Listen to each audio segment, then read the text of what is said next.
Het jy al gehoor van 'n Chinese bamboesplant? Dis 'n baie spesiale tipe bamboes. En wanneer jy dit plant, selfs al is jy die beste tuinier met groen vingers en jy gee dit elke dag water, jy bemest dit, jy versorg dit vir 5 jaar lank, gebeur daar niks. Geen spruitjie nie, geen blaartjie nie, net grond.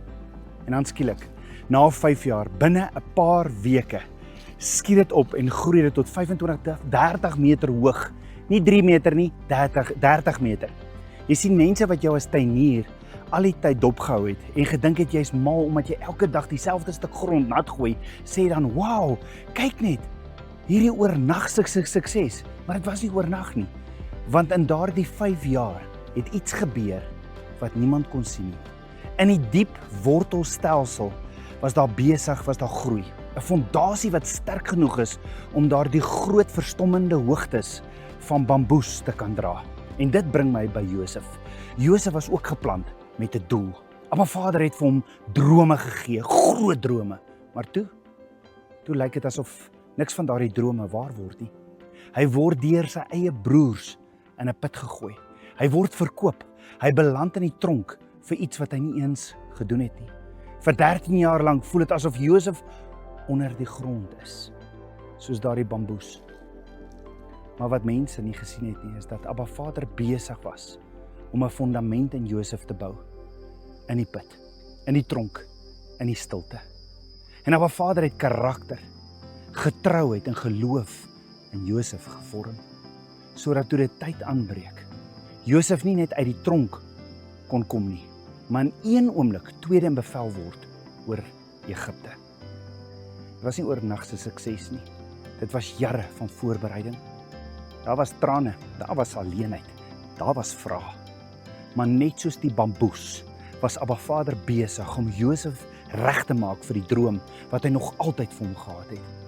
En dalk voel jy vandag so. Jy is getrou. Jy werk of oefen verskriklik hard. Jy bid, jy groei, jy leer, maar dit voel asof niks in jou lewe gebeur nie. Intussen kyk jy na ander en dit lyk asof hulle oornag deurbrake het en jy wonder en vra, Abba, maar wat van die droom wat U vir my gegee het? Hoor gou, jy doen dalk nou presies wat jy moet doen.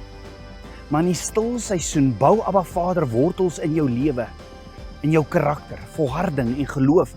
Dis sodat jy afhanklik is van hom.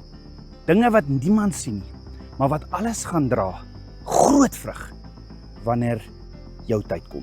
En jou tyd sal kom. Abba Vader gee nie leë beloftes nie. En wanneer dit kom, gaan mense sê, "Wow, wat 'n oornagse sukses." Maar jy sal weet, dit was nie oornag nie. Dit was al daardie dae wat jy aangehou het, selfs toe jy niks gesien het nie. Dit was al daardie oomblikke wat jy die grond nat gegooi het in geloof. So moenie moed verloor nie. Die wagtyd, moenie moed verloor in hierdie wagtyd nie. Want as Abba Vader besig is om wortels, hy's besig om wortels te bou. En as hy besig is om wortels te bou, beteken dit een ding. Hy berei jou voor vir verstommende groei wat jy nog nie kan sien. Hou vas aan Vader se beloftes en sy droom.